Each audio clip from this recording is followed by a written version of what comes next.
Cour constitutionnelle a violé délibérément les dispositions de l'article 70 en accordant un délai de son gré à M. Kabila, le président de la République. On sait qu'au-delà du 19 décembre, si la CENI, la Commission électorale nationale indépendante, n'arrive pas à organiser les élections dans les délais, et donc M. Kabila va continuer à exercer son pouvoir en République démocratique. C'est une violation flagrante de la Constitution et nous avons dénoncé dans notre déclaration, qui est une déclaration commune regroupant la dynamique de l'opposition, le G7 et les fronts citoyens. Voilà. Oui, il ne faudra pas aussi scruter les reins. Je pense que nous avons projeté une série des actions à mener, des actions purement démocratiques pour que le peuple congolais arrive à s'approprier sa démocratie qui est en péril, qui est émenancée, n'est-ce pas, par l'arrêt de la Cour constitutionnelle. Nous pensons que si le peuple congolais est déterminé à faire valoir son droit, celui du souverain primaire, eh bien ce peuple-là va se mettre debout pour contrer toutes les manœuvres dilatoires tendant à accorder un crédit, un quelconque délai au-delà du 19 décembre à M. Kabila. Donc nous pensons que ça aura gain de cause. Le 26 de ce mois, nous aurons une série des actions. Nous avons annoncé dans notre déclaration toute une série des actions à mener. Je ne voudrais pas anticiper, je ne voudrais pas dévoiler les secrets de l'opposition. Voilà. Il est temps que le peuple se mette debout. Il est temps que le peuple congolais, et surtout ceux du mouvement de libération du Congo, qui doivent se mettre debout, les militants surtout, à contrer toute action tendant à faire prévaloir un certain nombre de droits, à accorder un crédit à cet arrêt. Moi je dirais, nous pouvons démonétiser l'arrêt de la Cour constitutionnelle, j'ai dit. Que cette haute cour est totalement inféodée au pouvoir en place. C'est une imposture. C'est inadmissible de constater qu'au lieu de défendre la Constitution, la Cour constitutionnelle instaure une présidence à vie au président Kabila. Et là, nous disons non à l'imposture. Nous disons que nous allons nous référer à la Constitution, notamment aux articles 28, 64 et 168, qui disent que nul n'est tenu de respecter ou d'exécuter un ordre manifestement illégal. De deux, tout acte commis par la Cour constitutionnelle non conforme à la Constitution est nul de plein droit. Voilà pourquoi nous appelons la population congolaise à se mobiliser comme un seul homme pour faire échec à tout individu ou à ce groupe d'individus qui veulent se pérenniser au pouvoir en violation totale de notre Constitution. Les forces politiques nouvelles, la dynamique de l'opposition, les G7, les fronts citoyens et toute la population disent non à cet arrêt. Il ne sera jamais exécuté et bien au contraire, vous l'avez suivi, nous allons engager toute une série d'actions de grande envergure pour que l'imposture cesse dans notre pays, parce que là nous sommes devant une dérive totalitaire et nous, notre combat, c'est l'instauration de la démocratie dans notre pays et cela passe par le strict respect de la Constitution, notamment à son article 73 qui enjoint le président de la République, la CENI, le pouvoir d'organiser les élections 90 jours avant l'expiration du mandat du chef de l'État. Et nous allons nous en tenir à cela. Nous nous conformons à la loi des lois, qui est la Constitution. Et quand vous lisez l'article 28 de la Constitution, il est dit, je cite, « Nul n'est tenu d'exécuter un ordre manifestement illégal ». L'arrêt de la Cour est manifestement illégal, dans le sens où la Cour s'est donné le pouvoir qui ne lui est pas dévolu, c'est lui de prolonger le délai, la durée du mandat du chef d'État. Or, l'article 220, vous le connaissez très bien que moi, limite le nombre de mandats et la durée des mandats. Et ces dispositions sont intangibles. C'est par la volonté du peuple congolais, du constituant. Donc, aller au-delà, cet acte apparaît certainement, apparente la haute trahison.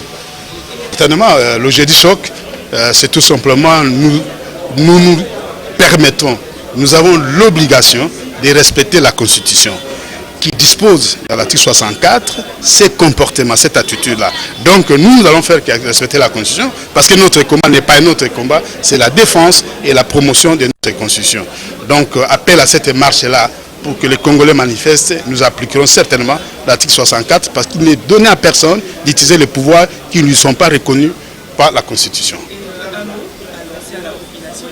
Certainement que la population doit savoir qu'au moment où on tue à Béni, on ne trouve pas nécessaire qu'on s'apitoie sur le sort de nos compatriotes, mais qu'on se mobilise pour l'intérêt partisan, l'intérêt d'un individu, d'une classe politique donnée.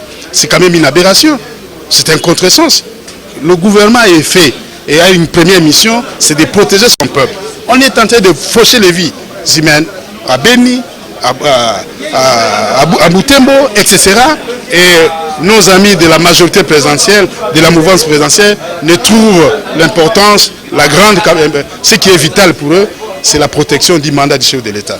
C'est quand même une insulte au peuple qui nous avait élus. Les peuples congolais et tous les amis du peuple congolais, où qu'ils se trouvent, pour s'élever comme un seul homme et refuser la confiscation de l'avenir du pays. Monsieur Kabila va totaliser à la fin de cette année 16 ans au pouvoir. Et la Constitution ne lui accorde qu'un seul mandat renouvelable une seule fois. Donc 10 ans tout au plus.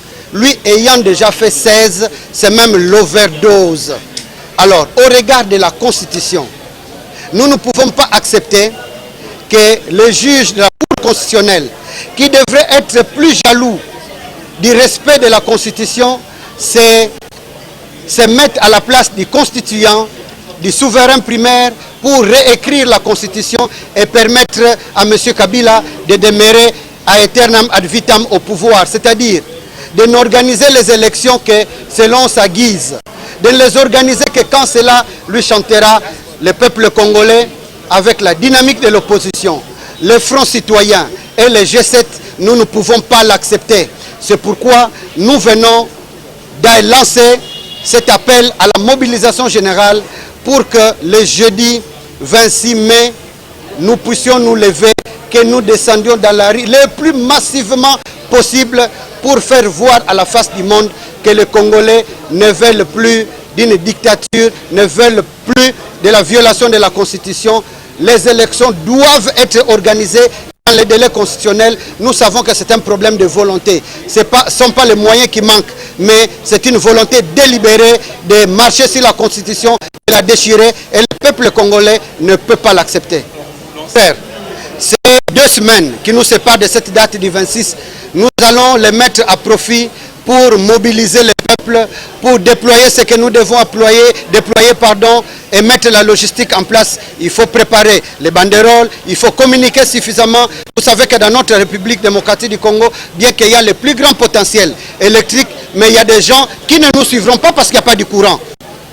Et c'est parmi même les raisons pour lesquelles nous sommes en droit de revendiquer, parce que l'eau et l'électricité, c'est un droit garanti par la Constitution. Nous devons mettre à profit les 2 semaines pour mobiliser. Nous n'allons pas dormir. Nous allons le dire à tous nos compatriotes partout, même dans la diaspora, à Paris, à Bruxelles, à Washington, à Johannesburg, partout dans la République, que le peuple congolais se mobilise comme un seul homme pour descendre dans la rue et exprimer notre ras-le-bol contre une nouvelle dictature, contre la violation de la Constitution.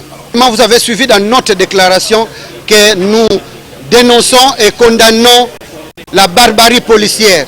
Nous condamnons les tueries de Béni. La population de Béni est congolaise. Nous ne pouvons pas accepter un seul instant qu'un Congolais qui vit paisiblement dans son pays soit écrasé comme du cafard. Comme nous ne pouvons pas aussi accepter qu'on puisse ouvrir le feu sur la population qui accompagne un acteur politique. Ça, nous ne pouvons pas l'accepter. Nous les dénonçons et les condamnons avec la plus grande énergie. Soubresaut du refus de la démocratie par les pouvoirs en place. Tout citoyen est libre d'exprimer son ambition, Si aujourd'hui on vient dire qu'un tel citoyen a fait entrer plus de 400 mercenaires, c'est que les services de renseignement ne font pas leur travail. Nous devons nous remettre en cause. Et pour cela, puisque le pouvoir l'affirme, nous devons suivre la démission de ceux qui sont préposés justement au service. C'est tout simplement regrettable. Nous savons que nous les dénonçons et c'est pourquoi nous lançons un appel, parce que l'appel à la mobilisation, c'est pour l'intérêt général du peuple, pour que nous obtenions des élections. C'est très important, chaque chose à son temps. Nous obtenons les élections, c'est alors que chacun pourra exprimer son ambition pour être qui? Candidat président de la République, qui candidat député national ou député provincial ou gouverneur. Il faut que ces préalables soient d'abord acquis. Sans ces préalables, tous nous pouvons nous proclamer des candidats présidents. Nous ne saurons pas aller justement battre campagne. Je ne suis pas de l'autre côté. On peut régler cette situation avec un dialogue.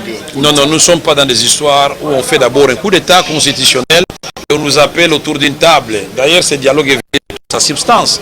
À partir du moment où la CENI a déjà donné les calendriers d'enrôlement, on nous avait dit que le dialogue initié par le président Kabila, c'est pour donner les calendriers, c'est pour l'enrôlement des nouveaux majeurs, c'est pour le financement des élections et pour la sécurisation des élections. Mais à partir du moment où il donne déjà son enrôlement, c'est fini. Et aujourd'hui, il a son laissé-passer des glissements et des pouvoirs éternels en poche. Ceux qui iront à ces dialogues, ce sont des chasseurs de postes pour le partage équitable et équilibré du pouvoir de triste mémoire. Nous disons non. Monsieur là, de la Cour constitutionnelle, vous devez savoir que votre responsabilité individuelle est engagée. Le peuple congolais, nous devons enseigner à tous les Congolais de tous les coins du pays de cette imposture qui a été commise par les 9 juges de la Cour constitutionnelle sur l'instruction du président de la République et de la majorité présidentielle. Tout le monde doit se le dire de bouche à oreille. Mobilisons-nous, sensibiliser le peuple. Nous devons montrer que ce peuple, de la même façon que quand il est endeuillé, il peut se mobiliser par millions. Et quand il y a une rencontre de football, on peut quitter Massina jusqu'au stade des Martyrs à pied. Aujourd'hui, quel est le devenir? Le destin est passé. En tout cas, le peuple doit montrer que son destin passe avant tout. Dernière question, Victor. Et de la Constitution. Dernière question. Qui donne le droit à tout Congolais d'empêcher un individu, un groupe d'individus d'exercer le pouvoir en violation de la Constitution, d'y accéder en violation de la Constitution. Qu'en est-il? Je vous laisse vous-même faire cet état de lieu, puisqu'aujourd'hui nous venons de faire une communication conjointe avec les G7 et les Fronts citoyens, c'est le plus important. Dans chaque maison, il peut y avoir des divergences en interne, mais quand la nation est en danger, nous devons être en mesure d'oublier nos petites divergences et nous mettre ensemble. Voilà, l'opposition est aussi d'expression démocratique, c'est-à-dire chacun peut dire ce qu'il pense, qu'il s'agisse de la vision pour son parti, pour l'avenir du pays, qu'il s'agisse de participer ou non au dialogue, mais quand il s'agit des choses sérieuses, nous nous mettons ensemble pour dire non. Quand nous avons prévenu ceux qui croyaient que le pouvoir était de bonne foi, que vous êtes en train d'aller dans un dialogue piège, personne n'a voulu nous croire. Est-ce qu'aujourd'hui, à travers vos radios et télévisions, les amis qui ont dit oui au dialogue peuvent dire que M. Vital Kamerhe était prophète? Je ne voudrais pas qu'on puisse me prophétiser, entre guillemets. Mais aujourd'hui, ils savent qu'avec cet arrêt de la Cour constitutionnelle, s'ils vont au dialogue, c'est qu'ils vont uniquement chercher les postes.